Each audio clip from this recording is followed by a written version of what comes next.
Olá, bom dia a todos, bem-vindos ao nosso segmento da Semana Jurídica.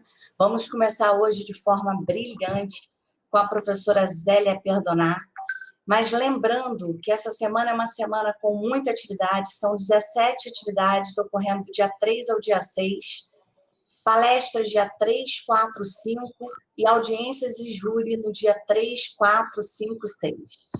Após a palestra da professora Zélia, nós teremos o nosso júri simulado com a participação dos alunos e à noite teremos uma palestra com o doutor Alexandre Freire, assessor do STF, que vai falar sobre questões da videoconferência. Amanhã teremos, na parte da manhã, uma perspectiva do direito do trabalho pós-pandemia com o professor Wagner Sandes. E na parte da noite, lembrando que nós teremos uma palestra com o professor Bruno Zampier falando de bens digitais. E toda semana de muita atividade para vocês. Mas a palestrante de hoje é uma pessoa de alta referência do mundo jurídico, a qual a gente agradece imensamente por vir à Unigran Rio. Professora, gratidão pela sua vinda, gratidão por vir falar com os nossos alunos. Eu tenho certeza que eles estão ansiosos, já comecei a receber várias mensagens hoje pela parte da manhã. E eu quero agradecer também à professora Aline, que fez o convite para que a senhora esteja na nossa casa.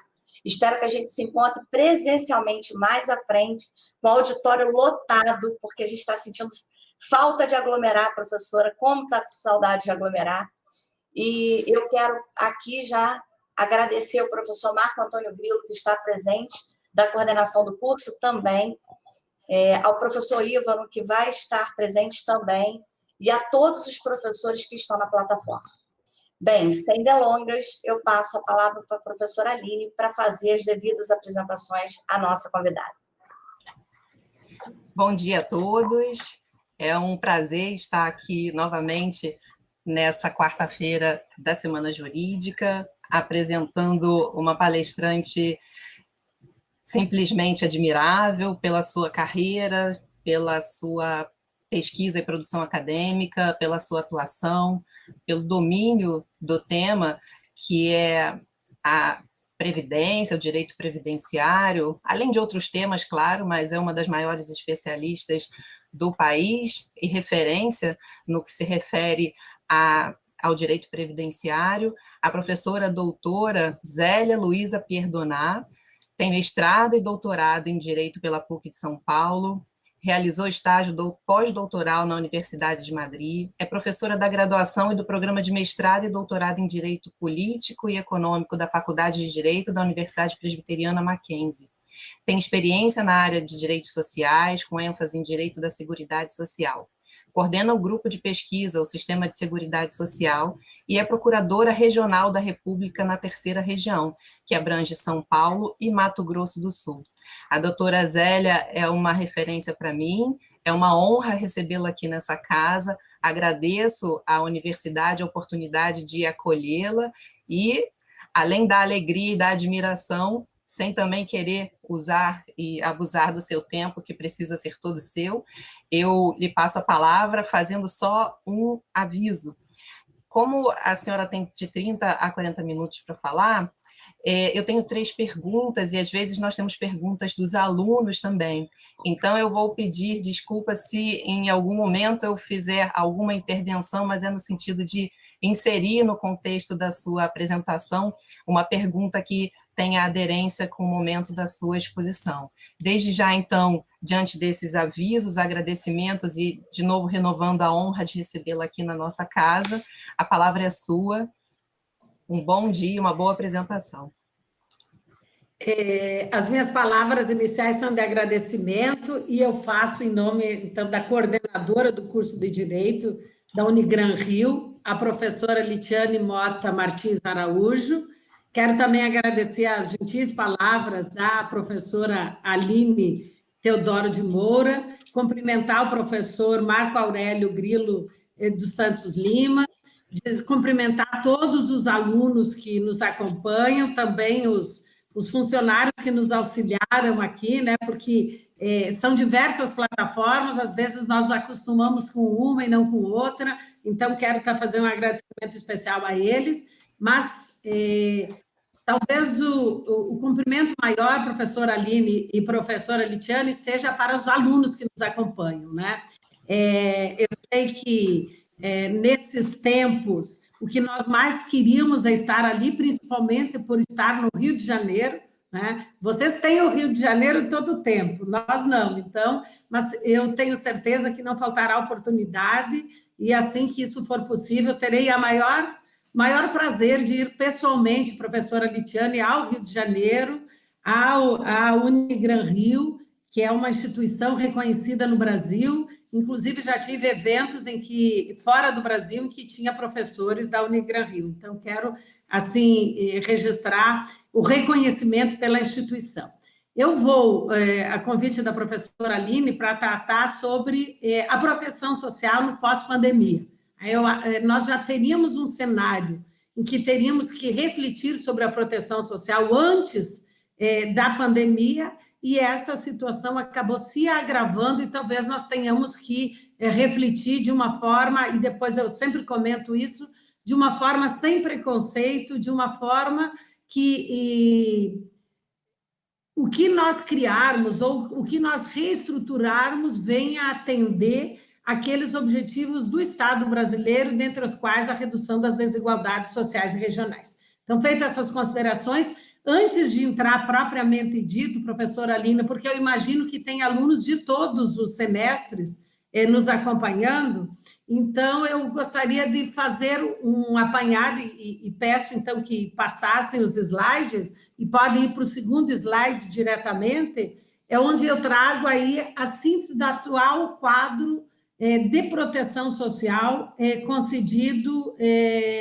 Eu não sei se aparece na tela ou se... tá, agora tá, desculpe aí. Então, o quadro da proteção social instituída pela Constituição de 88, né, e depois, em função desses dados da pandemia e outros dados, como as novas tecnologias, a longevidade, vou fazer algumas considerações. A Constituição de 88, ela acabou instituindo um sistema de proteção social que foi denominado Seguridade Social. Esse sistema ele foi desenhado por William Beveridge de 1941 a 1942. Na verdade, o Parlamento da Grã-Bretanha formou uma comissão interministerial para fazer um diagnóstico da proteção existente, então, na Grã-Bretanha à época, e fazer propostas para o futuro. E a proposta que foi feita, essa comissão foi formada em junho de 41, e só em novembro de 42 eles apresentaram essa proposta, e a proposta qual era? Uniformizar o seguro social e tornar obrigatório. Esse seguro social iria ter uma proteção até um determinado limite. Eles também defenderam a criação de um seguro voluntário para além daquele limite de proteção e que deveria ser facultativo, e o Estado participaria só incentivando e fiscalizando. Eles entenderam que deveria ser criado um sistema de assistência nacional, porque, segundo o estudo realizado, haveria muitas pessoas que não seriam protegidas pelo seguro social, que seria contributivo e que também exigiria a prestação de serviços remunerados, e que, como muitas pessoas não teriam esse acesso, deveria o sistema instituir uma proteção não contributiva, que à época eles chamaram de assistência social. E depois também entenderam que a saúde não deveria ser concedida só aos trabalhadores, mas deveria ser concedida a todos, ou seja, a saúde universal. Por isso que nós temos como um modelo e serviu de parâmetro na Constituição de 88 para a universalização da saúde, exatamente o sistema inglês, que universalizou o acesso à saúde. Esse modelo de Beveridge foi trazido para cá, porque a ideia qual era de Beveridge? Proteger todos em todas as situações de necessidade. O objetivo dessa proteção seria isso, proteger a todos em todas as situações por meio de 3 mecanismos: o seguro social, a assistência social e a saúde. esse modelo foi exatamente, pode passar o próximo, exatamente o que foi instituído na Constituição de 88. Inclusive, nós percebemos aqui no próximo slide que fala da saúde, né? A saúde como não aparece ali. Ah, tá.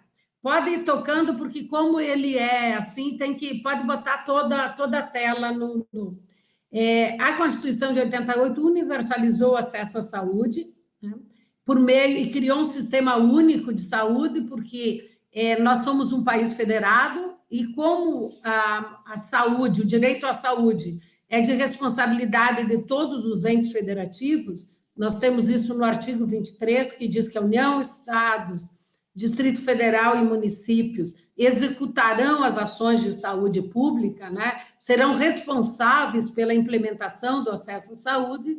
A Constituição, então, instituiu um sistema único, justamente para poder organizar os diferentes entes da federação. O acesso à saúde, como eu disse, é universal, não só para os trabalhadores e dependentes, como a Constituição estabelecia antes de 88, e ainda esse acesso deveria ser igualitário. Esta é a ideia de seguro social. A gratuidade desse sistema, pode passar o próximo, não foi concedida pela Constituição. A gratuidade foi concedida pela Lei 8080, pela lei, a lei que organizou o sistema público de saúde. Pode voltar naquele anterior, da assistência social. É interessante porque quando a gente diz, professora Aline, que a saúde era acessível aos trabalhadores e dependentes antes da Constituição, a gente está dizendo meia-verdade, porque os trabalhadores rurais eles eram protegidos pelo Fundo Rural, e a lei do Fundo Rural ela estabelecia que, se tivesse recursos, dariam acesso à saúde. Se não tivesse recursos, não teriam esse acesso à saúde. Então, a gente pode dizer que parte dos trabalhadores e seus dependentes é que tinham acesso à saúde. A Constituição de 88, de uma maneira inovadora, e, no meu entendimento, instituiu o direito mais universal que foi instituído, que é o direito à saúde, o acesso à saúde. Eu tenho defendido, professora Aline, que a gratuidade estabelecida na lei, ela poderia ser seletiva, né? Aqui em homenagem ao professor Paulo Bonavides, que faleceu na sexta-feira, que para mim é um dos, se não o maior, um dos maiores constitucionalistas brasileiros, ele dizia que, se nós realmente quisermos reduzir desigualdades sociais, nós temos que tratar desigualmente os desiguais. E quando a Lei 8080 concedeu gratuidade a todos, ela está tratando igualmente desiguais, né? E, por isso, nós hoje temos, com essa gratuidade, nós acabamos tendo uma realidade, no meu entendimento, de manutenção de desigualdades. Se cobrássemos de forma seletiva para aqueles que têm recursos, talvez nós teríamos um financiamento mais adequado da saúde, porque dos países que têm saúde universal, o Brasil é o mais subfinanciado. Se nós pegarmos Europa, Canadá, eles utilizam, em termos de PIB, mais do que o dobro do que o Brasil utiliza na saúde pública. Se nós somarmos a saúde pública e privada, ainda assim é um pouco inferior do que a Inglaterra aplica em termos de saúde pública. Então, um subfinanciamento, eu tenho sustentado que, dentro dos sistemas de proteção social, talvez nós tenhamos que pensar mais recursos para a saúde. E, se nós temos recursos limitados, temos que fazer um reenquadramento nos demais sistemas, especialmente na Previdência Social. Bom, então, a saúde é universal, não há requisito de ingresso, e nós temos, então, eu costumo dizer, professora Aline, que dentro da proteção social eu tenho dois lados, duas faces. Numa face eu tenho a saúde, protegendo a todos. Na outra face eu tenho os outros dois subsistemas, que é o assistencial e o previdenciário. Quando Beveridge dizia que a ideia de proteção é conceder acolher a todos, o incluir todos, ele inclui considerando os diversos sistemas. A saúde já inclui todos. Agora, deste outro lado, nesta outra face da proteção social, eu tenho a previdência e assistência, cada um protegendo parte, e com isso nós teríamos a proteção de todos.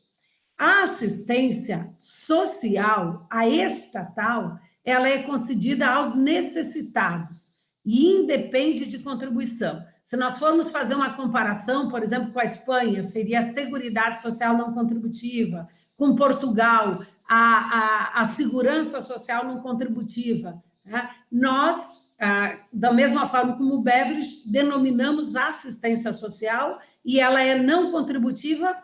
Inclusive, tem que deixar claro, porque muitas vezes a gente pensa em assistência, professora Aline, só em relação ao benefício de um salário mínimo concedido aos idosos e às pessoas com deficiência, e o Bolsa Família. Na verdade, assim como a Previdência, ela tem serviços e benefícios. Os dois maiores benefícios são esses, né? Bolsa Família, o BPC, agora com a pandemia, o auxílio emergencial também está incluído dentro da assistência social, só que nós temos também serviços. Esses serviços, eles estão muito mais a cargo das unidades subnacionais, dos estados e municípios. As prestações econômicas, porque assim como a saúde, o artigo 23 estabelece que todos os entes federativos, eles têm atribuições em relação à assistência social, sendo que com a União, ficaram os benefícios, as prestações econômicas, né? E eu mencionava que o Bolsa Família, o benefício de um salário mínimo concedido aos idosos e deficientes, previsto no inciso 5º, que está ali na tela, do 203 da Constituição. Mas nós temos, por exemplo, vamos imaginar, né, violência doméstica. Violência doméstica, imagine eu, professora do Mackenzie, ganhando acima do teto da Previdência, procuradora regional da República. Mesmo assim, então, eu não sou hipossuficiente, eu não seria destinatária de uma prestação econômica, mas eu poderia ser destinatária de um serviço. Imaginemos que eu tenha problemas de violência doméstica e que eu tenha que buscar um serviço no município. Então, em relação aos serviços, necessitado não significa obrigatoriamente hipossuficiente econômico. Tá? Então, só gostaria de fazer esse registro. Mas, em relação às prestações econômicas, e é o que eu quero abordar no final, aí sim eu tenho que ter presente a necessidade. A Constituição diz destinadas aos necessitados, independente de contribuição. Já no próximo slide, nós temos o último, né, dos direitos componentes da Seguridade Social, que é a Previdência Social. Eu disse que, de um lado, eu tenho a saúde e a saúde, que protege a todos. Do outro lado, a Previdência e Assistência. A Previdência, ela foi criada, assim como o Seguro Social, lá em 1883, e que foi acolhido no relatório Beveridge, foi instituído para proteger o trabalhador e seus dependentes, e tem por objetivo substituir rendimentos do trabalho. Como na grande maioria dos países, a Previdência ela tem natureza profissional contributiva. Eu trabalho, recebo uma remuneração por esse trabalho, parte dessa remuneração eu contribuo para ter uma proteção futura. Eu e meu empregador. Né? Essas são as duas contribuições básicas, o que são destinadas exclusivamente para o pagamento dos benefícios, tanto no âmbito do serviço público quanto no âmbito do regime geral. Nós temos uma obrigatoriedade até um determinado teto, a filiação é prévia, e esse teto de proteção, nesse ano, e pode passar o próximo, nesse ano é R$ 6.106,10. Então, R$ 6.100 é o teto da proteção. A Previdência Social, ela é subdividida. O subsistema previdenciário, nós costumamos definir como duas grandes subdivisões. A primeira delas são os regimes obrigatórios e a segunda, a facultativa, a previdência complementar. Os regimes obrigatórios, eles têm aquilo que o Beveridge sustentava de ter uma proteção até um determinado valor, e seria obrigatório. No caso, no Brasil, ele é de repartição simples. O que significa ter um regime financeiro de repartição simples? Aquelas contribuições dos empregadores e dos trabalhadores, elas vão ser utilizadas para pagar os atuais benefícios. O sistema de capitalização é o contrário. Eu junto as minhas contribuições e do meu empregador e, ao final, a minha prestação vai ser o retorno dos investimentos feitos com essas contribuições. Mas os sistemas obrigatórios, no Brasil, eles são de repartição simples. A Previdência Complementar, ela tem um outro sistema, aquele que eu comentava há pouco, o sistema de capitalização, e ela é facultativa. A ideia da Previdência Complementar, assim como o Beveridge propôs, é o quê? É proteger aqueles trabalhadores que ganham acima do teto de proteção social, como regra. Porque quando a gente fala em Previdência Complementar aberta, não segue essa lógica, especialmente aquelas individuais. Se são coletivas, é uma outra questão, mas não vou abordar, isso aí é matéria para uma outra temática, uma outra conferência. De qualquer maneira, esses sistemas obrigatórios, eles se dividem em regime geral e regime dos servidores públicos. Nós ainda temos diferenças. Professora Aline, eu estava fazendo mestrado em 98, quando veio a primeira grande reforma, e eu dizia que nós estávamos nos encaminhando para termos um regime só obrigatório. E eu estou certa que a próxima reforma vai ser isso, vai ser a extinção do regime próprio dos servidores, porque a última reforma obrigou todos os entes federativos a adotar o mesmo teto de proteção em 2 anos. Na verdade, dia 12, dia 13, agora vai fazer 1 ano da reforma, mais 1 ano, todos os entes federativos devem adotar o mesmo teto de proteção do regime geral. E isso já aconteceu com os grandes estados, com a União. Inclusive, o Estado de São Paulo foi o primeiro a aprovar em 2012, depois a União em 2013, e a maioria dos estados, ao menos os estados mais populosos, já adotaram o mesmo teto de proteção. Em relação aos municípios, são muito poucos os que adotaram, mas, de qualquer maneira, nós temos mais 1 ano para que eles façam essa adoção do teto. E a Constituição, nos parágrafos 14, 15 e 16 do artigo 40, diz que, para o ente federativo adotar o mesmo teto, ele tem que criar a previdência complementar para o servidor. Ele tem que criar. Agora, o servidor entra se quiser. Por quê? Porque a previdência complementar ela é facultativa, diferente das demais. Uma outra novidade da emenda é que proibiu a criação de novos regimes próprios. Então, os municípios, porque os 26 estados têm regimes próprios para os seus servidores, o Distrito Federal tem, a União tem, e dos 5.570 municípios, um pouquinho menos de 2.000, 1.900 e alguma coisa, que corresponde a 39 alguma coisa, por cento dos municípios instituíram. Isso significa que mais de 60% dos municípios não instituíram o regime de previdência para os seus servidores, e esses servidores, então, estão vinculados ao regime geral.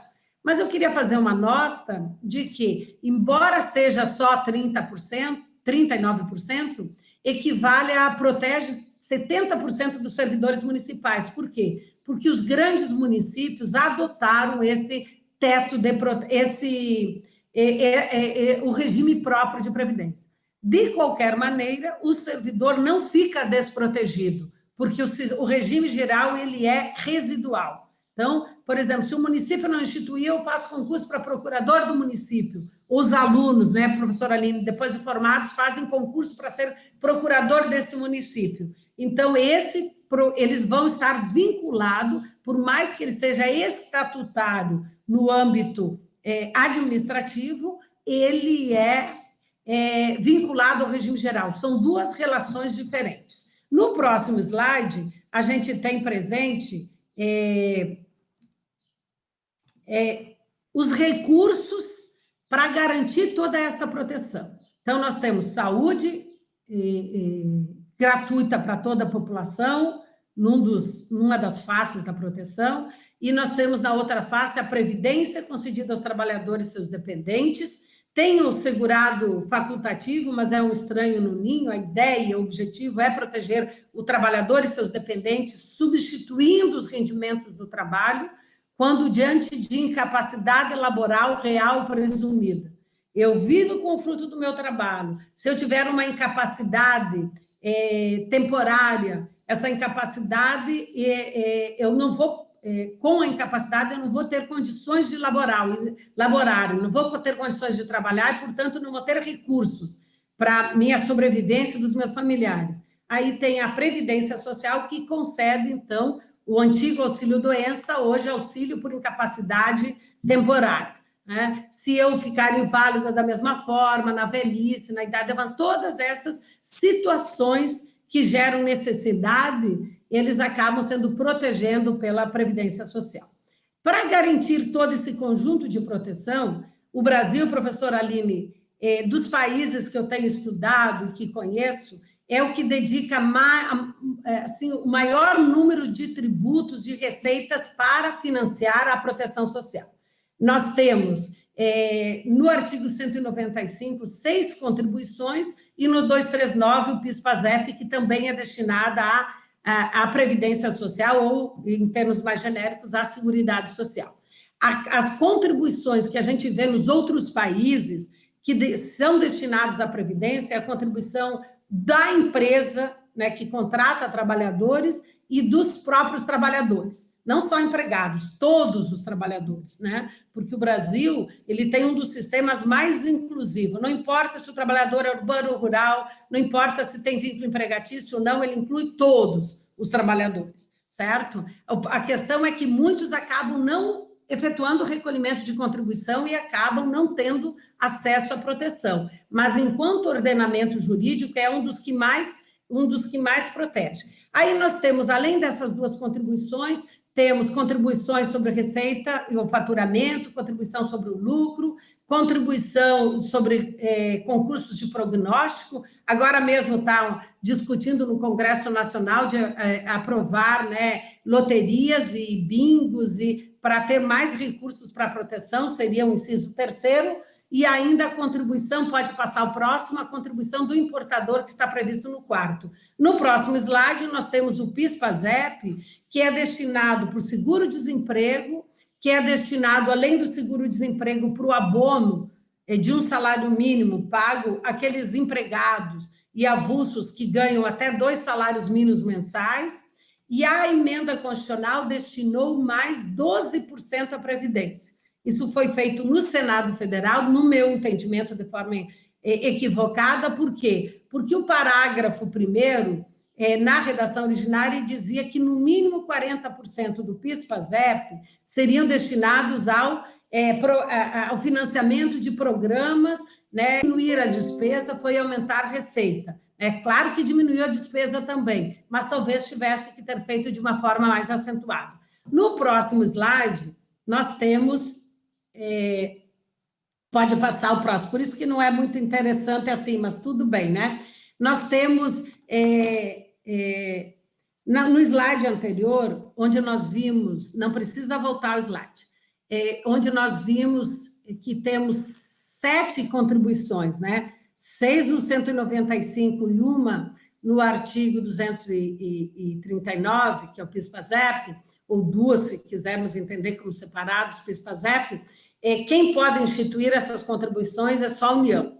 As contribuições sociais, a competência tributária é só da União para instituir. Agora, a única exceção de contribuições sociais que os demais entes podem instituir é a contribuição previdenciária dos seus servidores. Está prevista no parágrafo 1º do artigo 149, e que a emenda determinou que as alíquotas fossem progressividade das alíquotas. Eu entendia que, pelo princípio da equidade na forma de participação do custeio, poderia ter sido progressiva antes disso, mas o Supremo Tribunal Federal, numa oportunidade em que a União criou alíquotas progressivas, entendeu que deveria ter previsão constitucional. E agora veio a previsão constitucional e, pasmem, né? as associações dos servidores públicos federais, porque a emenda, ao mesmo tempo em que permitiu que os entes federativos adotassem o mesmo teto de proteção, o fez numa regra transitória, não é regra de transição, regra transitória, porque ele diz, até que a lei institua a contribuição progressiva da União nos termos do parágrafo 1º-A, serão essas alíquotas. Então, já instituiu alíquotas progressivas. E as associações, eu disse, daqueles servidores federais, porque essa emenda, ela tratou algumas coisas para todos os entes e outras só para a União. Nesse aspecto, só para a União.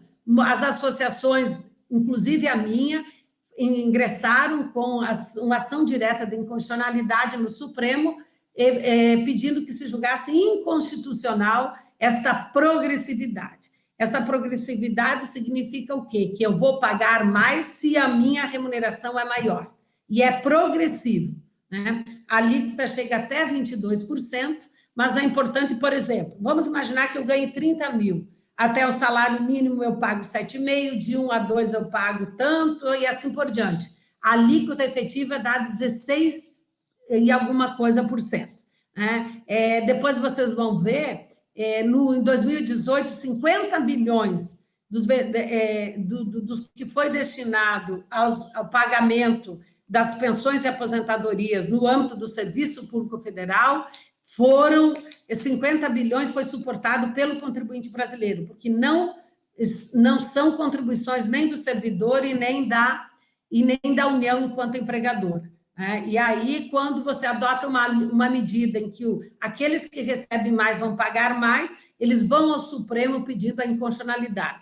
É aquilo que eu tenho sustentado, professora Aline. Eu quero que reduza a desigualdade social, mas desde que não mexa no meu bolso. Então, a gente tem que ter uma outra perspectiva quando a gente quer, se nós quisermos mesmo reduzir as desigualdades sociais e regionais. No próximo slide,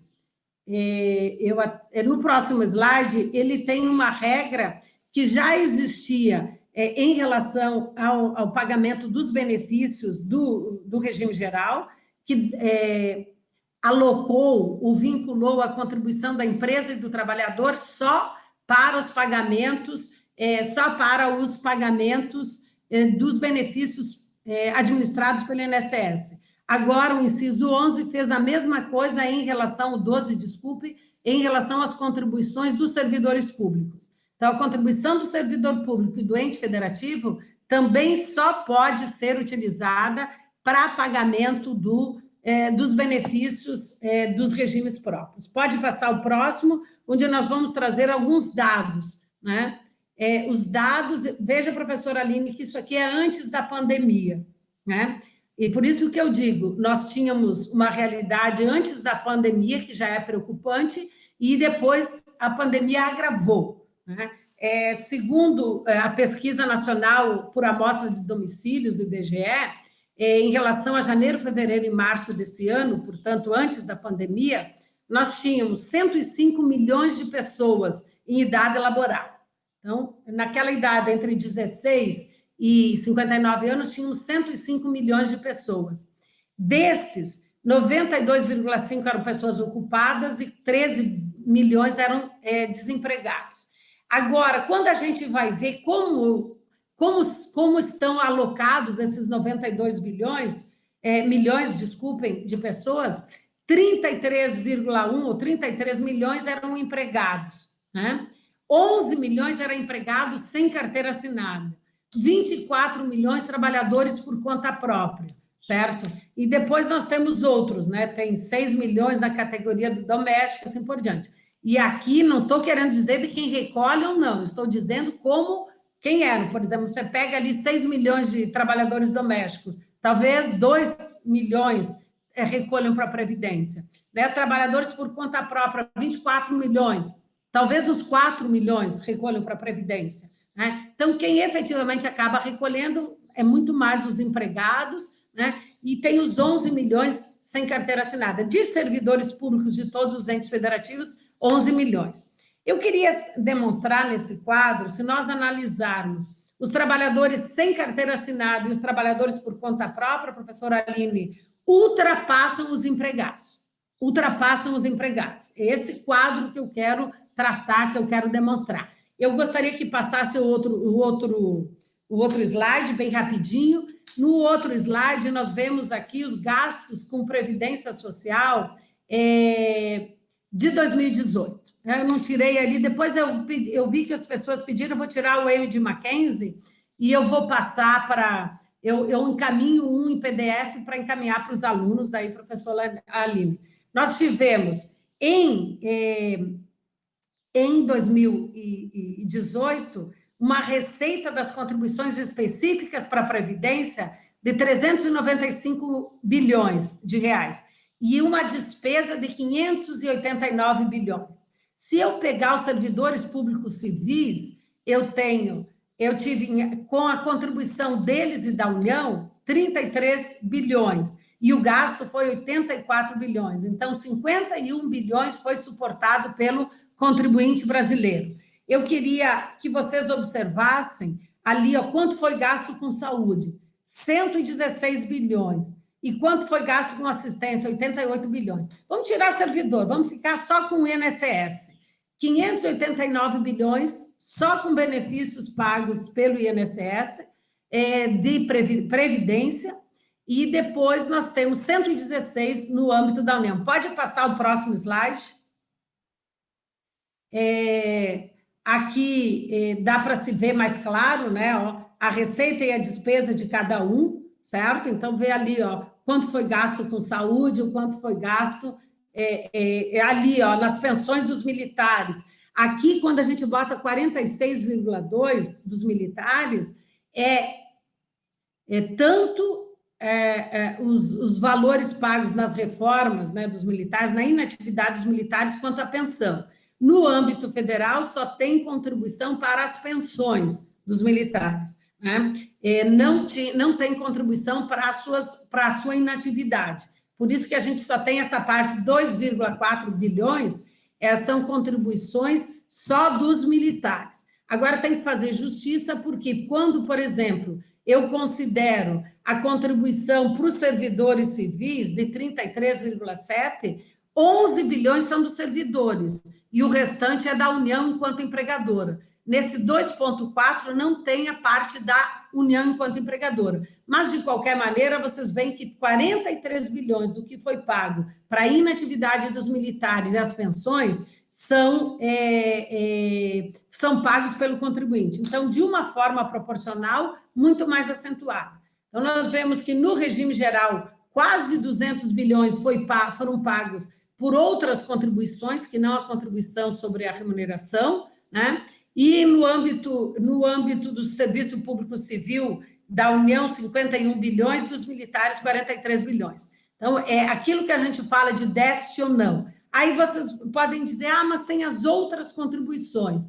As outras contribuições, COFINS, lucro e tudo, professora Aline, eu vou comprar isso aqui na livraria, caneta, né? E eu estou pagando uma série de tributos aqui, ICMS, IPI, COFINS. Então, por isso que a gente diz que quando eu pego as outras contribuições, eu estou pegando recursos daquelas pessoas que não têm a proteção.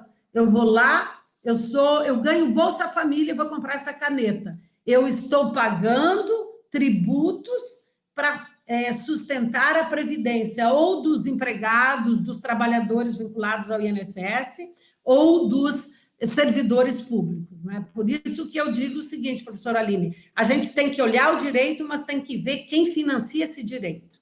Pode passar o próximo. Professora Zélia, seria possível eu fazer uma intervenção, já que a senhora mencionou a questão dos militares? Eu tenho uma pergunta nesse sentido. Professora Aline, só um pouquinho antes, eu quero demonstrar aqui, ó, em relação ao rural, a diferença, né? Porque você vê ali, ó, no rural foi pago 124 bilhões, enquanto a receita foi de 10 bilhões. Então, aqui nós temos também muitos benefícios concedidos indevidamente, tanto no âmbito administrativo quanto no judicial, né? Porque, infelizmente, agora eles têm tentado exigir uma prova mais robusta Eu acho que todos nós sabemos que muitas pessoas que vivem nas cidades há muito tempo acabam recebendo benefícios como segurados especiais indevidamente. E só o último, daí eu passo para a senhora, professora. No último slide de dados, ou se não, professora Aline, enquanto ele passa o slide, a senhora pode fazer a pergunta aí. Muito obrigada. Desculpe pela intervenção, mas acredito que seja apropriada. A questão é a seguinte, a doutora mencionou a menção aos diversas perguntas aqui no chat, mas eu vou fazer a inserção específica e daqui a pouco eu repasso outras no final da sua apresentação. Mas a Previdência Social lá prevista no capítulo da Seguridade Social se refere ao regime geral, o INSS, nos artigos 201 e 202. Por que, nesse sentido, a União, e só a União, inclui as despesas com aposentadorias e pensões de servidores civis federais no gasto da Previdência Social e as pensões dos militares das Forças Armadas, que no último relatório de 2019 foi de 22,91 bilhões nessa despesa? E aí aproveito para perguntar, os estados podem incluir as despesas dos militares, policiais e bombeiros nas despesas da Seguridade Social? Em caso positivo, por que somente a União teria fonte de financiamento especial, como a senhora mencionou, CSLL, COFINS, entre outras, para custear pensões de militares? Essas contribuições sociais têm essa função e apenas para a União? As contribuições não deveriam custear as aposentadorias do INSS, saúde e assistência social? Quando se financia as pensões dos militares, a União não retira de forma ilegítima os recursos da saúde e da assistência social? Os militares das Forças Armadas, cujas aposentadorias, eles chamam de reformas, né, atingiram 26,8 bilhões em 2019 e não contribuem para o que eles chamam de sistema protetivo, quando vão para a inatividade, conforme prevê o 142, parágrafo 3º da Constituição. Nesse sentido, seguridade, num contexto amplo, não consiste em um sistema protetivo? Por que os militares usam essa expressão para não contribuírem para suas aposentadorias ou reformas quando vão para a inatividade? Esse jogo de palavras é suficiente para desnaturar o benefício previdenciário militar na União? Professora Aline, por favor, volta 2 slides para trás. Pode voltar 2 slides para trás. Mais um. Pode voltar mais um. Tá. Aqui, se nós olharmos, assim, eu considerei aqui tudo, embora o relatório resumido de execução orçamentária só considere como seguridade social as pensões dos militares, o relatório resumido, é uma questão de contabilidade. Eu digo que se substitui rendimentos do trabalho, e se eles estão nas suas reformas ou reservas, eles não estão trabalhando. Então, é um benefício que substitui rendimento do trabalho. É previdência para mim. Não importa o nome que use, proteção, não importa. É previdência social e, portanto, está dentro da Seguridade Social. Eu olho pela natureza. Agora, de qualquer maneira, eu acho que tem que ser transparente. Tem que ser transparente, trazer ali as informações. E eu, por exemplo, sempre que eu considero, quando eu escrevo, eu digo, para as reservas dos militares foi tanto. Naquele quadro posterior, depois eu vou para ali, naquele quadro posterior eu juntei as pensões e, além de juntar as pensões, eu juntei também os valores destinados à reserva. De qualquer maneira, eu acho que a Seguridade Social, eu acho. O que eu tenho sustentado, e eu dei o exemplo com a caneta aqui, eu tenho sustentado que as contribuições são destinadas à Previdência Social devem ser só as contribuições do trabalhador e daquele que se beneficia com o trabalho dele. Que pode ser o empregador no âmbito do regime geral, pode ser o ente federativo no âmbito do regime próprio, né? No caso, por exemplo, um militar do Estado, o ente federativo, o militar federal, o ente federativo. Eu tenho sustentado que, quando a Constituição, professora Aline, criou esse conjunto de contribuições, que não só as duas, ela criou porque ela ampliou, ela concedeu saúde para todos, concedeu assistência social, proteção não contributiva. E acontece que, como os trabalhadores são corporações, e os militares são, os servidores civis são, né? Acabou que os valores corporativos acabaram, assim, sendo ampliados, os interesses corporativos acabaram vencendo diante dos interesses dos mais pobres, diante dos interesses da coletividade. E foram utilizadas, no meu entendimento, a União não tem que usar nem para o regime geral, professora Aline. Essas contribuições do PIS, da COFINS, não deveria usar. Está usando porque no ano de 2018, nós temos ali uma diferença de 194 bilhões do regime geral. No 2019, passa disso, né? E aí, por isso que eu tenho dito que eu pego recursos de toda a população para dar para alguns, mesmo que sejam os trabalhadores. Quando você pega nos modelos dos outros países, os recursos que são destinados, eles são as contribuições sobre a remuneração do trabalho. A Constituição ampliou, e quem disse que essas contribuições é para ir para a Previdência? Não é só no âmbito dos militares ou dos servidores públicos federais, não. Está equivocado você querer utilizar esses recursos da COFINS, do PIS, para a Previdência Social. Muita gente, né? Inclusive, por exemplo, a professora Denise, que é ali do Rio de Janeiro, eles defendem que essas contribuições da COFINS, do PIS, assim, quando se pensa nesse conjunto de custeio, se pensa em todos os direitos, mas com uma forma muito mais acentuada, a Previdência, veja o quadro ali, 589 só com pagamentos do INSS. Para a saúde, a União gastou 116. No quadro, depois a gente vai, se eu pegar os gastos da saúde em 2018, da União, estados e municípios, deu 300 bilhões. 300 bilhões para tratar 205 milhões de brasileiros. 205, que o sistema único é dirigido para todos. Alguém me diz, eu não uso o sistema único. Usa sim. Tem a vigilância sanitária, tem isso, vai fiscalizar os restaurantes. Quer dizer, todo mundo usa de maior, um grau maior ou menor, todo mundo usa. E para destinar um direito que é para todos, considerando os 3 entes federativos, foram 300 bilhões. Considerando a União, 116 bilhões.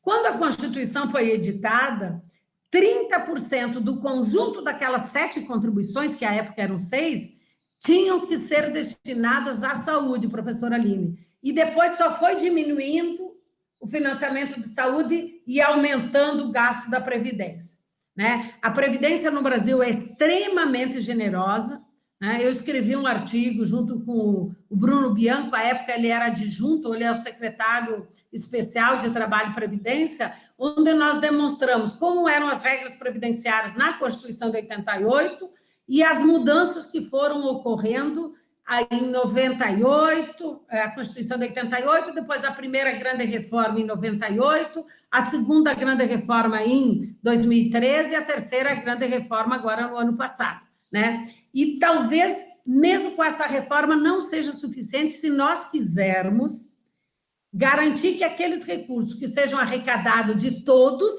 seja destinado ou a todos ou aos mais vulneráveis, né? Então, por exemplo, você vê ali, os mais vulneráveis é o público atendido pela assistência. A assistência social teve 88 bilhões. Agora, a Previdência Social, que não são os mais vulneráveis, nós tivemos, naquele ano, 589. Bom, então, primeiro isso. Mas mesmo que essa fala sua, quando a gente vai para os números, não vale de nada, porque teve de receita de contribuição de Seguridade Social 713. O gasto foi de 913. Mesmo que a gente tire o que foi gasto com os servidores civis, porque daí, se eu tiro os servidores civis e militares, eu tenho que tirar também os 33 bilhões e os 2 bilhões, porque daí eu tiro receita e despesa. Mesmo que eu tire ele, professora Aline, mesmo que eu tire, é insuficiente. Por que é insuficiente? Porque os direitos, não só a Constituição foi generosa, a Lei 8.213 foi generosa, e todo mundo pensa na Previdência como direito, e não como um direito que exige contribuições. Aí eu me lembro que quando começou a discussão da reforma da Previdência, uma das grandes TV brasileiras entrevistou uma diarista. E ela disse, eu estou com medo que eu não vou ter aposentadoria agora. Aí o repórter perguntou para ela se ela contribuía. Ela disse que não. Então, ela não teria aposentadoria nem agora, nem antes, porque previdência é contributivo, né? E as pessoas dizem, eu contribuo, né? Eu contribuo para aquilo, mas aquilo é muito inferior do que ela vai receber, né? Então, por isso que talvez, e a minha proposta, professora Aline, é que a gente repense tudo isso. Eu entendo que o fato dos militares ser chamado disso, daquilo, não importa em nada. Basta nós, como professores, como pessoas que escrevemos, dizer, com a proteção do militar foi gasto tanto. Seja de contribuição, seja de imposto, quem vai pagar é o contribuinte brasileiro mesmo, professora Aline, né? Por exemplo, aqui eu pago o COFINS e pago o IPI. Então, seja de IPI, o contribuinte que paga as contribuições de Seguridade Social é o mesmo que paga imposto, né? Então, por isso que também eu costumo dizer que nós temos, eu concordo, tem esse quadro, mas se nós analisarmos para que foram instituídas essas outras contribuições, que no meu entendimento não eram para a Previdência, no meu entendimento, hoje são utilizadas, né? Porque a Constituição diz, a contribuição sobre a remuneração é só para o regime geral, ou a contribuição do servidor e do ente federativo é só para o regime próprio. Ele não diz que as outras não podem ser instituídas, e não podem ser destinadas para aquilo. E por que não diz? Porque cada vez mais se gasta mais com Previdência. Então, eu costumo dizer o seguinte, professora Aline, o Brasil optou por Previdência. Se tem um mal, resolve com Previdência. A mulher tem desigualdade, ela faz serviços domésticos, o homem não faz. Então, lá vai a Previdência, lá dá o remédio da Previdência. Tantas outras políticas mais adequadas para buscar a igualdade, nós optamos por compensar desigualdade no final da vida. Então, é assim, tudo no Brasil, qualquer doença, não importa a doença, o remédio é Previdência Social. Então, o que eu tenho... Fala. Eu entendo que alguns aspectos que a senhora trouxe, inclusive mencionando que falar de números pode não significar muita coisa, eu gostaria de colocar no bolo da discussão a questão do déficit da Previdência e a questão do caráter contributivo que a senhora mencionou, conforme trouxe a emenda 103 de 2019. Especificamente, a senhora mencionou o relatório resumido de execução orçamentária da União, e eu coloquei, inclusive, no chat para que os alunos acompanhem. Acho que lá pela página, na tabela 1, vem mencionando essa estatística oficial do Tesouro Nacional. Se não for para falar em bilhões, a gente pode falar em percentual, porque lá traz um quadro na tabela 1 do réu do déficit, a evolução do déficit de 2012 para 2019.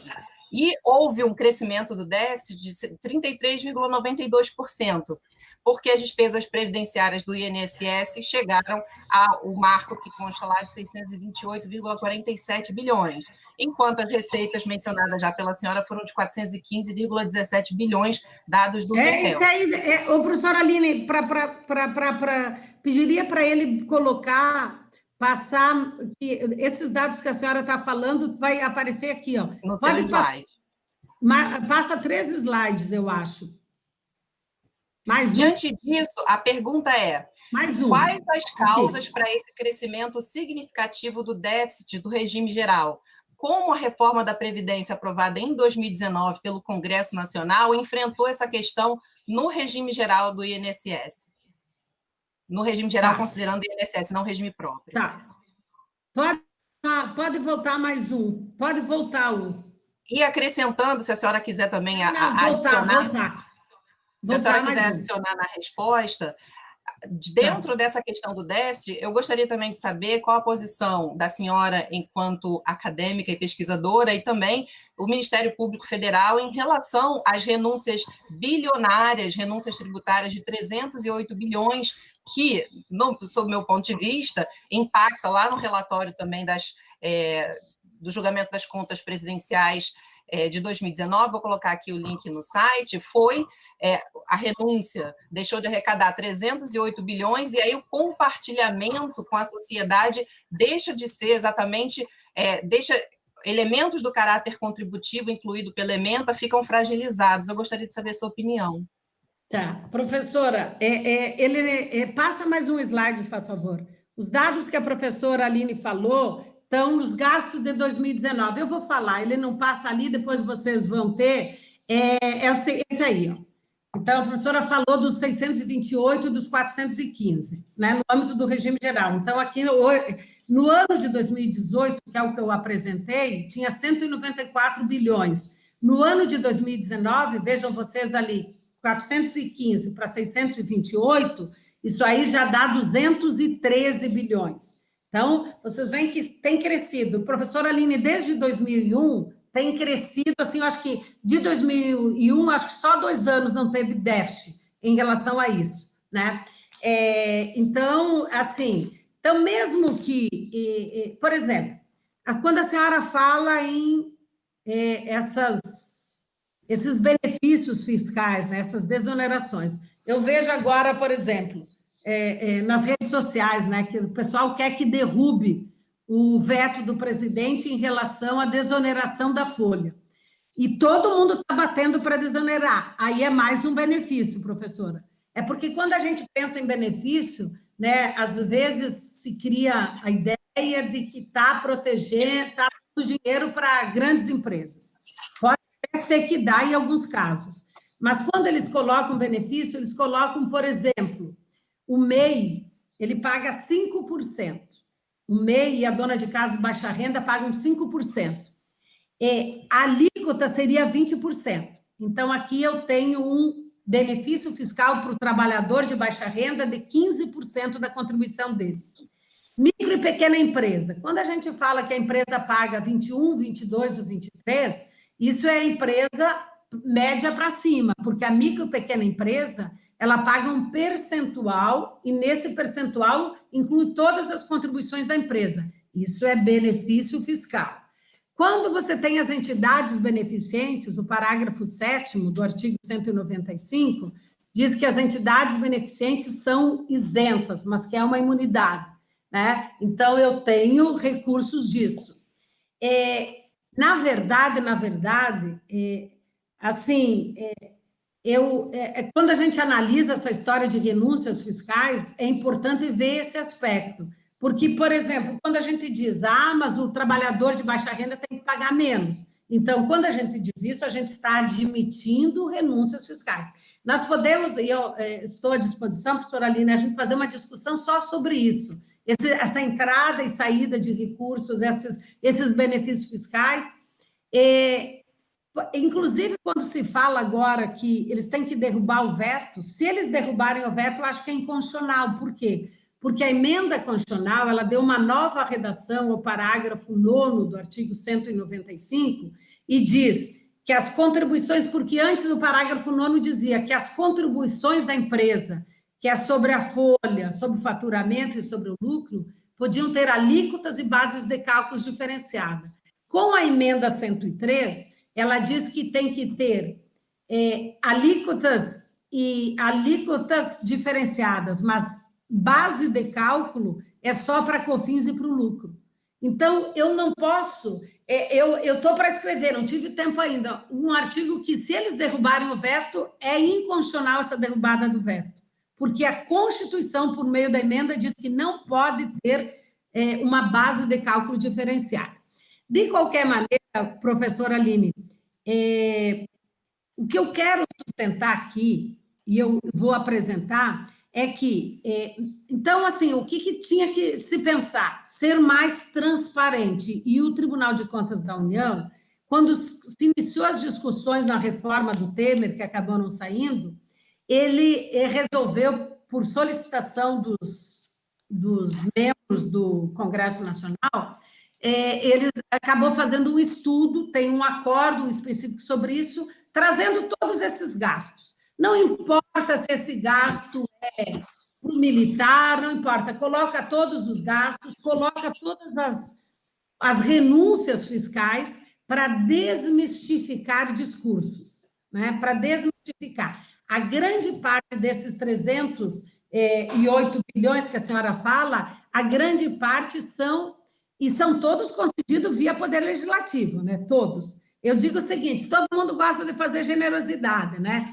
O Legislativo gosta, o Judiciário gosta, né? Em 2017, dos 92 bilhões do que a Previdência pagou, do que o INSS pagou, foi decisões judiciais. E eu diria que talvez uns 80 bilhões sejam generosidade dos membros do Poder Judiciário, porque eles flexibilizam as escolhas feitas pelo Legislativo. Mas as próprias escolhas do Legislativo já são generosas, né? Sim, nesse sentido, a senhora mencionou as renúncias previdenciárias e o relatório do TCU, e eu coloquei o link do relatório do julgamento das contas, que essas renúncias previdenciárias estão na página 54 do relatório. E aí menciona todas elas, traz o MEI, que a senhora mencionou, Olimpíada Simples Nacional, que é uma discussão sobre a pejotização, realmente discutir sobre renúncias, é o que a senhora mencionou. No relatório, no quadro das renúncias previdenciárias, tem tudo, folha de salário, dona de casa, entidades filantrópicas, exportação. A questão a pergunta que eu faço diretamente para um membro do Ministério Público Federal e para uma procuradora regional da República, que tem, obviamente, também relação com, é um órgão de controle, assim como o TCU. O que os órgãos de controle, TCU e Ministério Público Federal ou Poder Judiciário estão fazendo para conter esses benefícios previdenciários que só agravam o déficit do regime geral? A senhora mencionou que se a derrubada do veto for aprovada, que considera inconstitucional. Existe algum histórico de atuação do Ministério Público Federal nesse sentido? Porque eu, às vezes, percebo que as instituições são tímidas em relação ao combate a essas renúncias. Bom, eu, em primeiro lugar, eu tenho sido muito crítica a achar que o Poder Judiciário tem que resolver tudo, professora Aline. Eu digo que no sistema democrático o ideal é que se resolva no âmbito do Congresso Nacional. Eu me lembro que uma vez um deputado, ele, numa palestra que ele deu, ele disse que tinha ido falar com um membro do Ministério Público para entrar com uma ação. E eu disse para ele, deputado, que tristeza ouvir isso da sua parte. O senhor tinha que resolver isso lá no Congresso Nacional, que é quem tem a legitimidade para essas questões. O que acontece? Em primeiro lugar, se nós formos ver muitas questões, eu diria, provavelmente, eu não sei se os alunos de vocês, o quanto tem de Seguridade Social. Mas quando eu entrei no Mackenzie em 2003, não tinha nem Previdência, nem Seguridade.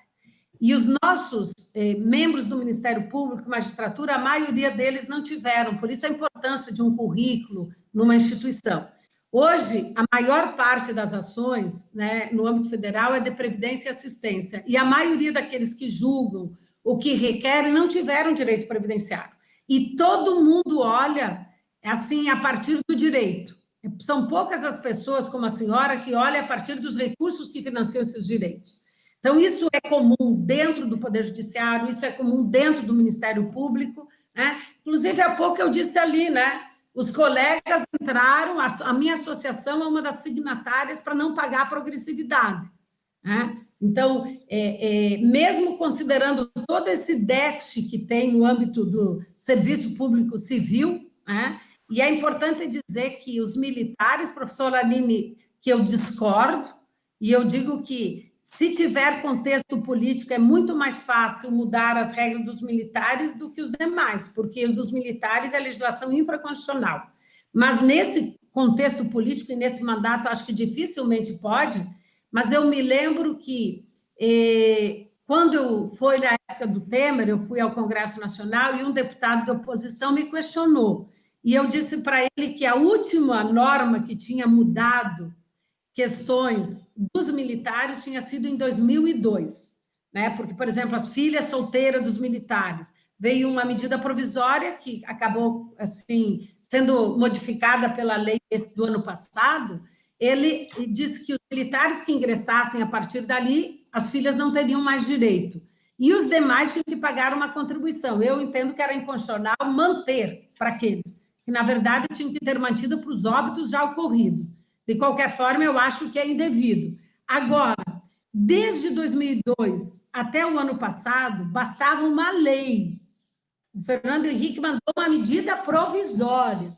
E nesse período de 2002 a 2019 não foi feito nada em relação a isso. Então, professora Aline, assim, falta de vontade política no meu entendimento, e é de qualquer partido. Eu estou falando de 2002 até agora, né? Então, assim, por isso que eu digo que tem que transcender visões ideológicas, porque quando se fala em previdência, em proteção de militares, proteção dos servidores públicos civis, o que tem preponderado, professora Aline, são os interesses de corporações, não os interesses dos mais pobres. Veja a senhora ali, ó, em saúde, no ano passado, foi gasto 122 bilhões, que foi o mesmo que 2018. Em assistência social, tinha sido 88, foi para 95 bilhões. Agora, em previdência, que era 589, subiu para 628. É isso que eu quero dizer, professora Aline. Aqueles direitos que é para todos, o que é para os mais pobres, eles não têm, os recursos a eles destinados não têm sido tão volumosos quanto a Previdência, né? Então, o que eu sustento? Eu sustento, toda vez que fui no Congresso, eu sustento que deveria ter contribuição no âmbito dos militares federais. Aí vai dizer assim, vai entrar, o procurador-geral vai entrar com uma ADIM. Certamente, não acho que seja no Poder Judiciário, tem que ser resolvido nos representantes do povo. Doutora Zélia, eu concordo que deve ser... Só um pouquinho. Sim. Mesmo que ele entrasse, eu não acredito que o Supremo fosse dizer que é inconstitucional, porque ele iria dizer que é uma opção política em não ter essa contribuição. Inclusive, professora Aline, no âmbito federal, os servidores públicos passaram a contribuir só em 93. Nesse artigo que eu comentei com a senhora, que escrevemos eu e o Bruno Bianco, nós demonstramos isso. Em alguns estados do Rio de Janeiro, a senhora me desculpa que eu realmente não sei, mas no estado de São Paulo, os servidores começaram a contribuir, sabe quando, professora Aline? Em 2005. 2005, antes, os servidores civis do estado de São Paulo contribuíam como os militares, só para as pensões. Eu quero dizer que esse mundo que a gente está vivendo, e eu sempre uso a seguinte metáfora, professora Aline, os alunos que estão nos assistindo, eles vão pagar o jantar no restaurante mais caro do Rio de Janeiro, que eu não sei, e talvez vão comer cachorro-quente. Agora, os servidores e os trabalhadores que já estão aposentados, muitos deles, ao menos nos servidores públicos, eles pagaram cachorro-quente, ou estão pagando agora, porque antes não pagavam, e foi com a reforma de 2003 que começaram a pagar sobre as aposentadorias e pensões, eles começaram a pagar, professora Aline, então, estão pagando cachorro-quente e estão jantando no restaurante mais caro do Rio de Janeiro. É isso que esses interesses corporativos acabaram gerando. Os alunos que estão nos assistindo, eles vão, porque ou por meio de contribuição, ou por meio de impostos, isso aí vai ter que ser bancado pela União, pelos estados, pelos municípios. E aí nós é que vamos pagar. Quando compramos a caneta, se não for por meio de contribuição específica, vai ser por meio de imposto. E quem paga é o cidadão. Então, eles vão pagar, e vão pagar caro, né? E vão ter benefícios mínimos. Eles vão comer cachorro-quente, né? Inclusive, eu gostaria que passasse o próximo slide, mais 2 slides. Enquanto colocam os slides, eu gostaria de passar algumas perguntas da plateia e dos professores, no caso. A professora Milena faz uma pergunta que é muito interessante ouvir de uma especialista e de um membro do Ministério Público Federal. Mais uma. Existe déficit da Previdência? Porque a professora Milena aponta que existem pesquisas apontando que não há déficit ou não existia déficit Então, é uma discussão sempre atual. A auditoria cidadã diz que existe déficit, não existe déficit, e o relatório o REREL aponta um enorme déficit. E, associando essa pergunta e juntando mais duas, o coordenador Marco Antônio Grilo diz que a redução das desigualdades sociais é um dos objetivos fundamentais da República e pergunta: estamos reduzindo o abismo social ou compensando as desigualdades existentes? E complementando mais um pouco, a Luciane Pereira menciona a sua fala de que eu concordei que o Congresso Nacional deve resolver algumas questões, ou as principais questões, mas ela pergunta: quando o Congresso Nacional, no plano infraconstitucional, não observa a Constituição, só há um caminho que é trilhar, o caminho do STF, fazendo um contraponto à sua posição de que não é função do Judiciário, e mesmo que houvesse uma ADI, provavelmente o Supremo não observaria a progressividade em relação observando a capacidade contributiva por força das corporações, como a senhora mencionou. Então, essa dúvida sobre déficit, se existe, essas pesquisas que dizem que não há déficit, é uma dúvida que todos nós temos, e eu gostaria muito de ouvi-la falar. Bom, os dados estão ali, né? Os dados estão ali. De contribuições, né, no 2019, nós tivemos 415 certificar no âmbito do regime geral e tivemos 623. Né? Quando eles dizem que não há déficit, eles querem utilizar os recursos, que eu também faço uma analogia, né? Eu digo que a Seguridade Social é banana, laranja e maçã, né? E aí, para comprar a laranja, banana e maçã, a Constituição deu X recursos. O problema é que nós estamos nos embananando. Nós estamos gastando quase todos os recursos para comprar bananas, né? Só que eu digo, quando eu quero aqui fazer um cumprimento especial à minha amiga Luciane, que está assistindo, não sabia que ela estava assistindo. Ela vai ser, inclusive, no mestrado e doutorado, tem uma disciplina que é financiamento dos direitos sociais, ela sempre tem falado, todos os semestres eu convido ela para falar, inclusive 2 desses slides eu roubei dela, de uma apresentação que ela fez, né? Então, eu utilizei os slides emprestados, quero fazer um registro especial em relação a isso. Em relação aos militares, por exemplo, eu começo respondendo à professora Luciane. Luciane, em relação aos... E que ela não é professora como nós, assim, não tem a função de professora, mas ela talvez é uma das maiores professoras que conheço, né? Tanto que eu sempre a convido para dar aula no mestrado e doutorado, sem ter o mestrado e doutorado. Eu digo para ela que ela precisa só do título, porque conhecimento ela já tem em relação a isso. Mas, de qualquer maneira, em relação aos militares, por exemplo, não há regras constitucionais. Não há regras constitucionais. São infraconstitucional. Então, seria por isso que eu digo que dificilmente... O que eu tenho sustentado, por exemplo, em relação à proteção, a medida provisória de 2002, que manteve as filhas solteiras daqueles que já tinham ingressado e não utilizar o óbito do militar, talvez esse seja um aspecto que poderá ser objeto de um ADIM. Agora, a questão é convencer, né? Convencer quem é o titular dessas ADIM. Se eu fosse procurador-geral, mesmo sabendo que dificilmente o Supremo... Nessa questão, até acho que o Supremo diria, eu entraria com uma ADIM. Mas o máximo que eu posso fazer é representar a quem de direito em relação a isso, né? Então, e em relação à questão do déficit, todos esses estudos feitos, eles atendem interesses corporativos. Inclusive, por exemplo, teve uma CPI no Congresso Nacional, e aí talvez os membros dessa CPI, eles, estivessem defendendo interesses de corporações, né? Corporação trabalhador. Quando eu vejo que a maior parte dos recursos hoje federais são utilizados para pagar aposentadorias e aposentadorias de parte dos trabalhadores, né? Quando você vê aquele quadro lá, esse da PNAD de janeiro a março, onde a gente vê que tem 33 milhões de brasileiros como empregados.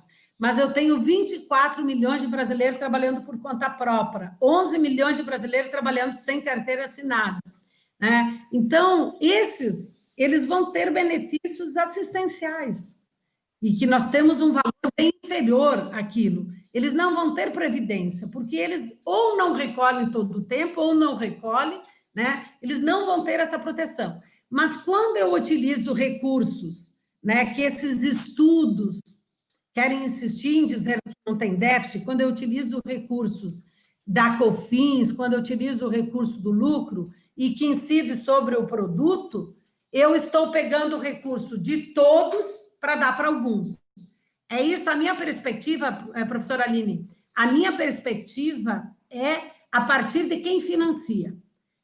Provavelmente, essa outra perspectiva da cidadã é a perspectiva dos direitos. Estão reduzindo direitos, né? Mas como dinheiro não nasce em árvores, eu aqui homenageando o autor aí carioca, né? Então, eu convido os alunos e os professores a pensar a partir do financiamento. Inclusive, na sexta-feira, dei uma aula num curso numa pós-graduação na Universidade Católica do Porto, em Portugal, que tinha alunos do Brasil, de Portugal e dos países africanos que falam português, e eu tratei sobre os deveres, né? Os deveres fundamentais, dentre os quais o de pagar tributos, né? Porque eu dizia que é muito bonito e é muito interessante. O professor aqui, Marco, falou, se nós estamos em relação à redução das desigualdades.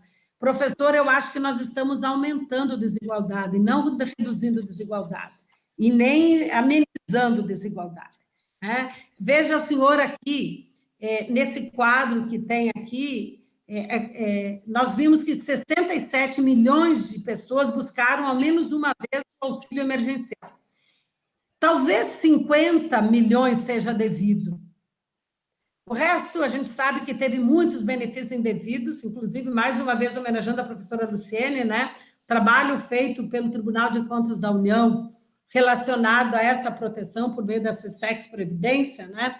Onde tem sempre levantado dados. Na semana passada, demonstrou que muitos dos candidatos, que são candidatos a vereadores e prefeitos, receberam indevidamente, ou com indícios de serem indevido, benefícios, auxílios emergencial. Mas vamos imaginar que 55 milhões, os 52 milhões sejam devidos. Isso significa a metade da força laboral brasileira. Há pouco eu mostrei que, em janeiro a março, as pessoas em idade laboral eram 105 milhões de brasileiros. Se eu tenho 67 milhões, ou que eu tenha 55 milhões, se eu tenho 50% deles que buscaram um benefício, ou porque trabalham informalmente, porque a ideia eram trabalhadores informais, microempresários, trabalhadores por conta própria. O que nós vemos? Nós temos uma realidade que, se eu mantiver esse quadro de proteção pode passar o próximo slide, um quadro de proteção que nós temos uma realidade da longevidade, né? Nós temos uma realidade das novas tecnologias, né? Quem de nós não pega um Uber? Quem de nós não chama uma comida para o iFood ou outras plataformas, ou Uber ou outras plataformas, né? Então, aquelas relações de trabalho assim, subordinadas, de emprego, né? Que eu tenho empregado, empregador, hoje nós vimos ali o quadro, ele corresponde a menos de 50%, né, dos trabalhadores brasileiros. E nós estamos mantendo, com a Previdência Social, nós estamos mantendo um sistema que é próprio da segunda Revolução Industrial, da primeira Revolução Industrial, e nós estamos na quarta Revolução Industrial, né? Onde nós não vamos ter trabalho, nós temos que criar políticas pós-emprego. Não é política... Claro que a gente tem que criar também política de emprego, mas política de emprego, muitas vezes, significa concessão de benefícios. Agora mesmo estão querendo, né? Estão querendo que seja derrubado o veto. Então, é para uma política de emprego. reduzir a carga tributária, especialmente sobre a folha, para garantir empregos. Né? Então, fica fácil eu dizer aqui, tem que terminar com os benefícios. Não, eu tenho que ver esse contexto todo. E por isso que eu digo que o mais adequado mesmo é no âmbito legislativo. E sabe por que eu digo isso, o professor Aline? Porque membros do Poder Judiciário, membros do Ministério Público, que a senhora sugeriu, né, que então vá ao Poder Judiciário. Talvez nós tenhamos uma ideia de proteção muito nossa, muito daqueles que temos emprego, que vamos querer uma proteção previdenciária, quando aí a gente diz, eu preciso ter segurança jurídica. Quando mais de 50%, professor Marco Antônio, não tem segurança de nada, não tem segurança que vai ter um trabalho amanhã, não tem segurança. E se nós tivéssemos mais recursos, por exemplo, há pouco eu falei, a emenda constitucional 103, ela diminuiu os recursos destinados ao BNDES para promover políticas de desenvolvimento nacional. Antes era no mínimo 40% e ficou 28%. Porque se pensa tanto em previdência, que não tem déficit, que isso, que aquilo, que queremos manter os nossos direitos de classe média. Nós queremos manter isso, né? Nós não queremos reduzir desigualdade, porque se nós quisermos reduzir desigualdade, e eu tenho defendido, mandei um artigo ontem, né? Eu tenho defendido a instituição de uma renda básica. Tenho defendido isso. Talvez nós temos que redesenhar. E essa professora Aline, né? Qual a proteção pós-pandemia? Que eu vejo aqui, faltou um hífen, né? Qual a proteção? Esta realidade, onde vamos imaginar que 55 milhões sejam destinatários legítimos do auxílio emergencial. Que isso significa mais de 50% ou 50% das pessoas em idade laboral. Né? Então, se eu tenho essa realidade, manter esse sistema previdenciário que é caríssimo, um sistema previdenciário onde nós somos educados para pensar em direitos. Quando a gente fala em direito humano, quando a gente só fala em direito, ninguém fala em custeio, ninguém fala. Né? O STJ, há 2 anos, ele estendeu uma proteção para os aposentados por invalidez às outras aposentadorias. Estendeu. E, professora Aline, no voto que conduziu, a ministra que fez o voto condutor desse julgamento disse que não teria que ser observado o parágrafo 5º do artigo 195, porque não era previdência, porque era assistência. Mas mesmo que... Não é previdência. Mas mesmo que fosse assistência, o preceito fala. Então, a senhora diz assim, vamos... assim, eu costumo dizer o seguinte, todo mundo é generoso com o dinheiro alheio, porque é dinheiro alheio, não é nosso. Né? Aí eles vão dizer, mas a gente contribui. Eu não posso usar uma lógica de capitalização e tratar num sistema de repartição. Eu não posso. Eu vejo muita gente dizer, eu contribuí a vida inteira, eu tenho direito. Mas você opta, se fala em capitalização, em transformar em capitalização, o povo fica indignado, né? Mas, então, se eu não uso a lógica da capitalização, eu tenho que usar a lógica da repartição simples. E a repartição simples é isso. Eu pago as minhas contribuições para pagar os atuais benefícios. A diferença é muito grande. A diferença é muito grande, tanto que a Constituição, no meu ver, criou outros tributos para financiar esses direitos para os mais pobres, né? O benefício assistencial. Por exemplo, né? 88 bilhões em 2018 e 95 em 2019. Imagina se nós pudéssemos instituir uma renda básica, né? Mas a gente tem recursos para isso? Não tem. Por que não tem? Porque nós estamos gastando muito com previdência social. Então, a minha pergunta, o meu desafio, assim, a pergunta para os alunos, né?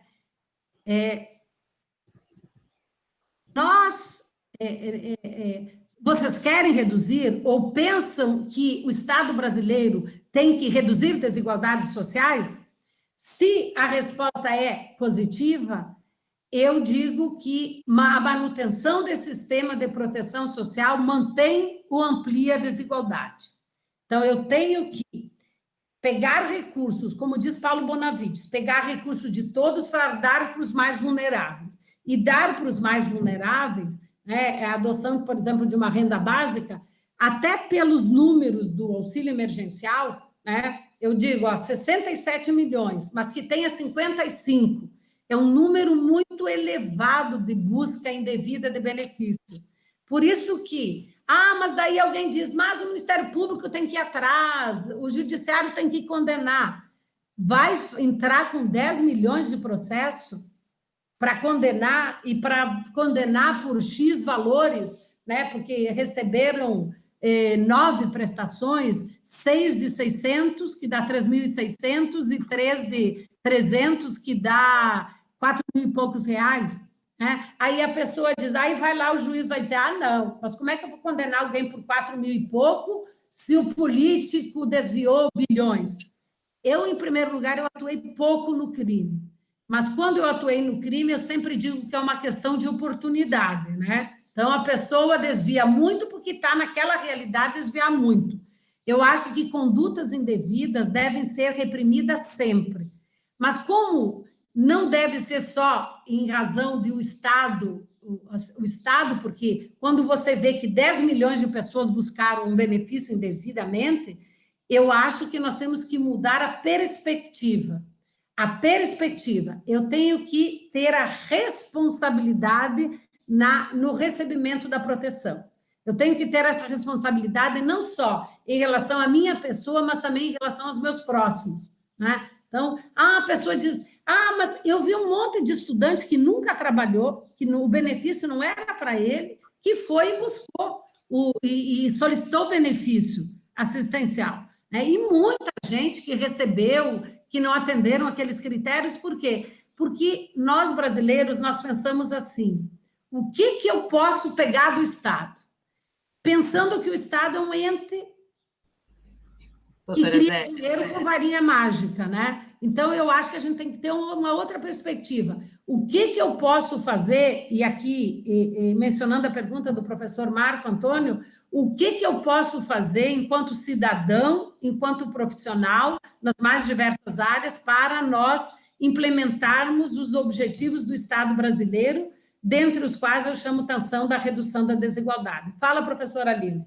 Doutora Zélia, eu quero fazer um alerta em função do nosso tempo já ter estourado, mas antecipadamente já agradecendo muito, porque somente alguém que tem tamanho conhecimento e domina o tema levaria com tanta tranquilidade todas as provocações. É um tema que não se esgota, realmente seria possível nós fazermos um debate específico em relação somente às renúncias fiscais, porque ali tem que se analisar a pejotização, ali tem que se analisar proteção social, ali tem que se analisar benefício de corporações representados recentemente por essa discussão atual do veto ou não, a desoneração da folha de pagamento, mas, de qualquer forma, a senhora, eu gostaria de agradecer o seu brilhantismo, a sua clareza, a sua didática, o seu cuidado e as suas opiniões, inclusive bastante ousadas para um membro do Ministério Público Federal e que, por vezes, eu noto que destoa um pouco,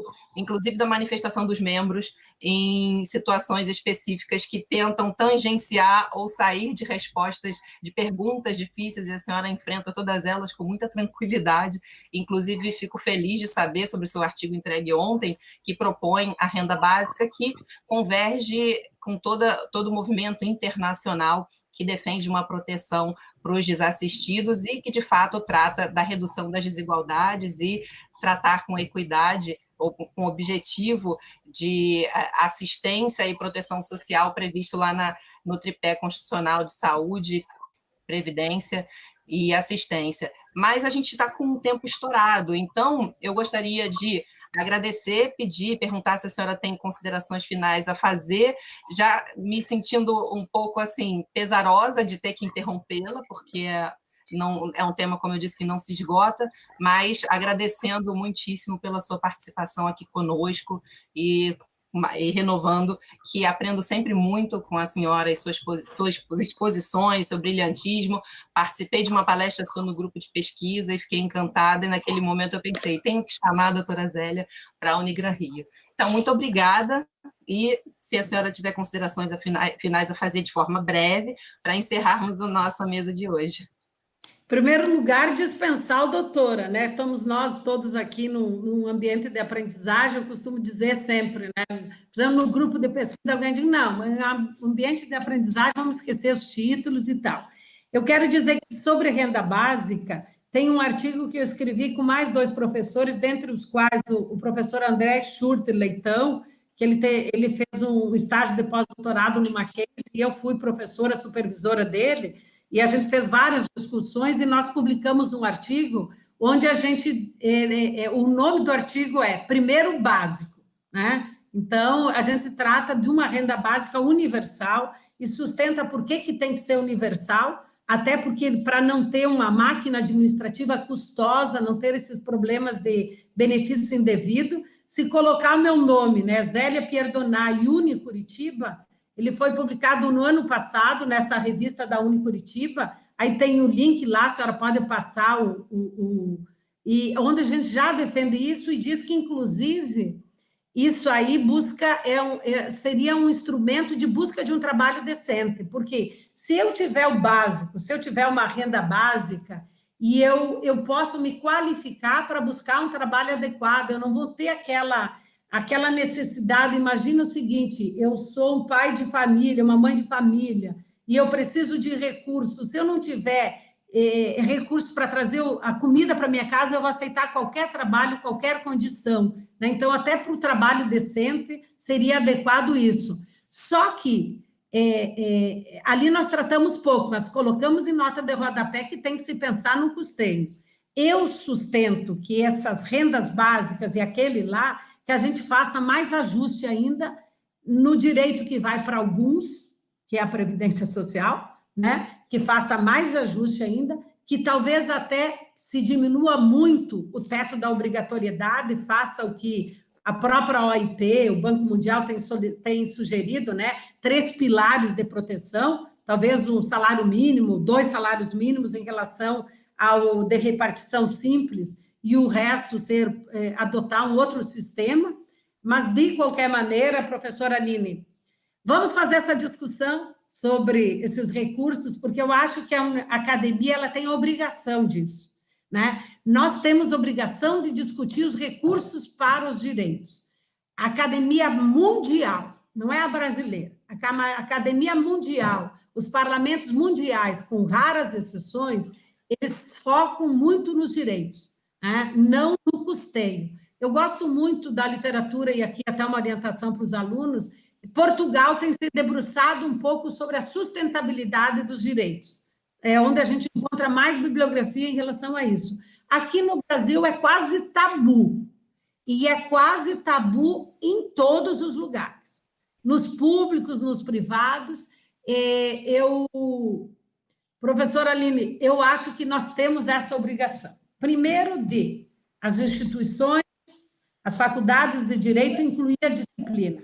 Incluir direito de seguridade social, direito previdenciário, incluir também do aspecto não só dos direitos, né, no aspecto também dos deveres, e eu estou à disposição. Eu acho, inclusive, que um ótimo nome para se convidar, para a gente fazer um debate, é a Luciene, que está nos ouvindo ali, né? Eu acho que é uma das pessoas que mais entende sobre isso, eu admiro por conta disso, sempre a convido, eu digo, ela vai dar aula para os doutorandos, né? E o pessoal pergunta onde que ela fez doutorado e tudo. Ela tem um conhecimento que supera a maioria dos doutores que eu conheço, né? Então, eu estou à disposição, professora Aline, e melhor ainda se for no Rio de Janeiro, presencial, melhor ainda, que daí a gente depois aproveita uma praia. Mas é uma brincadeira para descontrair, eu quero agradecer a oportunidade, eu quero parabenizar a instituição, parabenizar os alunos, né, por trazer essa discussão. Isso eu acho que é nosso dever, professora Litiane, trazer esses temas, que são temas que, às vezes, para nós, classe média, ele tem às vezes é difícil eu transcender meu interesse e pensar, professor Marco Antônio, efetivamente em reduzir desigualdades, né? Então, eu já escrevi 2 artigos favoráveis à progressividade, inclusive disse que a minha associação também é uma das que entrou lá nos 2 artigos que eu escrevi, um já está já do Comped do ano passado, o do Comped do Rio de Janeiro, que teve aí por online, eu escrevi as questões tributárias e financeiras da reforma da Previdência. É um artigo pequeno, de 15 páginas, mas, assim, onde eu defendo sempre, já defendia antes, né? Eu acho que a gente tem que mudar essa perspectiva, e eu tenho certeza que esse debate, professora Aline, vai ser muito bom, né? Então, já me ofereço para participar desse debate, não só em relação aos benefícios, né? Mas os recursos mesmo que têm sido destinados para um e para o outro. E eu sempre tenho defendi isso no Congresso Nacional, tem que mudar, assim, a proteção dos militares. Eu acho que nesse governo o quadro político não demonstra possibilidade, mas em governos futuros eles têm sim que mudar essa perspectiva. E talvez até em relação, porque eu digo que eu tenho sido muito crítica ao ativismo judicial, muito crítica, muito. Eu acho que eu vou dar uma palestra semana que vem sobre democracia, e eu vou dizer o ativismo judicial e os riscos para a democracia, né? Então, quando, por exemplo, 92 bilhões que o Tribunal de Contas levantou em 2017, que foi pago em decorrência de ações judiciais, é mais do que todos os benefícios assistenciais, professor. É mais, né? E aí os juízes, eu não quero, assim, os juízes, eles pensam em fazer justiça social, só que às vezes fazem uma justiça social seletiva. E por isso que eu sempre acho que o ambiente do legislativo é mais propício para isso. Até porque, seja para o bem, seja para o mal, vale para todos. E decisão judicial vale para alguns, né? Então, se for para o mal, dá para mudar. Mesmo agora que chega à conclusão que a reforma foi indevida, quando retirou a possibilidade de mudar a base de cálculo das contribuições sobre a folha, vamos imaginar, é uma má opção. Então, muda. Agora, se é uma decisão judicial, não daria. Então, por isso que eu acho que o ambiente da política é o ambiente mais adequado, certo? Eu não quero, de forma alguma, desmerecer o trabalho que eu faço há 23 anos como membro do Ministério Público, mas eu, por exemplo, já entrei com ações que hoje não entraria mais. Eu já entrei com ações, por exemplo, para abater todos os gastos de educação. O que eu estava defendendo? Classe média. Aumento das desigualdades, professor Marco, né? Então, quando você analisa sobre essa ótica, tu tem uma outra... No fim, era para dar só palavras finais, né, professor, e fico eu falando. Eu quero agradecer, professora Lidiane, parabenizar a sua instituição, a Unigran Rio, pela semana, né, semana acadêmica aqui no curso do Direito, e conclamar todos os nossos alunos que estão nos ouvindo para pensar, né, também nos deveres, né, e não só nos direitos, né? Então, nós, acadêmicos, temos que trabalhar mais isso. Eu, no mestrado e doutorado, só trabalho isso, né, o financiamento dos direitos sociais e pacto federativo, porque é uma outra discussão que a professora Aline trouxe ali, né? Os estados e municípios não têm essa amplitude em relação à competência tributária que tem a União e tal. Também é uma outra temática, professora, a questão dos... né? Então, mais uma vez, muito obrigado, e cumprimentando a todos, devolvo a palavra para a professora Litiane ou a professora Aline, não sei qual das duas que vão, e, por favor, esqueça o doutora, professora Aline. Vou falar, então, a professora Zélia. Acho que nós temos pelo menos uns 5 temas para o seu retorno. E como que foi acalorado o chat. Então, assim, como que as pessoas participaram. E nós estamos com a plataforma até agora com um número de participantes de forma linear bem expressivo. Então, primeiro, agradecer a sua presença, agradecer o debate enriquecedor que gerou tanto na tela quanto no chat. agradecer a presença dos professores Eneisa, Milena, Lúcia Helena, Ana Paula Bustamante, do Marco e da Aline, mas agradecer a presença da doutora Luciene Pereira ontem e hoje. Essa participação no chat nos alegra muito, e dizer que a vinda da professora Luciene só vai agora depender da gente formalizar a agenda. Essa presença com certeza vai acontecer, e se puder ser uma mesa enriquecedora, tendo a professora Luciene, o professor Nivaldo e a professora Zélia, eu acho que a gente ganha mais ainda, né? Junto com a professora Aline e todos os demais docentes do curso. Gratidão, parabéns pela excelente palestra.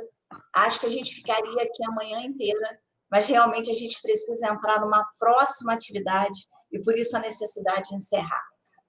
Eu gostaria de agradecer a ambas, a professora Zélia pela vinda, a professora Aline pela indicação, e aos demais professores pela participação na Semana Jurídica, nas respostas pelo chat, na participação do evento. Só enriquece o evento. Quero agradecer muito a participação dos alunos, fazendo pergunta, mandando mensagem, e dizer o seguinte: referente à atividade complementar, tiveram perguntas pelo chat, houve uma mudança esse semestre. A gente não divulga mais um link do Google Forms. A gente divulga, na realidade, um link que é dentro do sistema. Então, o aluno abre esse link e coloca lá. Aluno botou a sua matrícula e a sua data de nascimento, dá ok. Se o aluno não fizer dessa forma, vai dar erro. Mas só pode receber horas de atividade complementar quem fizer essa inscrição. Se tiver qualquer dúvida, o meu telefone virou de domínio público. Então, pode me mandar um WhatsApp, para o professor Marco Grilo ou para o professor Ivano, que nós vamos orientá-los. Mas isso tem que ser feito durante o período em que o link está disponibilizado. Ok? Bom dia para todos, gratidão, e lembrem-se, nós teremos mais atividades hoje com o nosso júri simulado, realizado pela professora Ana Paula, pelos preceptores e por todos os alunos da Prática Jurídica 1. E à noite teremos uma palestra também maravilhosa com o doutor Alexandre Freire, assessor do STF, que vai falar sobre as audiências e videoconferências pelo STF. Bom dia a todos, gratos, e fiquem com Deus. Muita saúde para todos. Muito obrigado. Bom dia.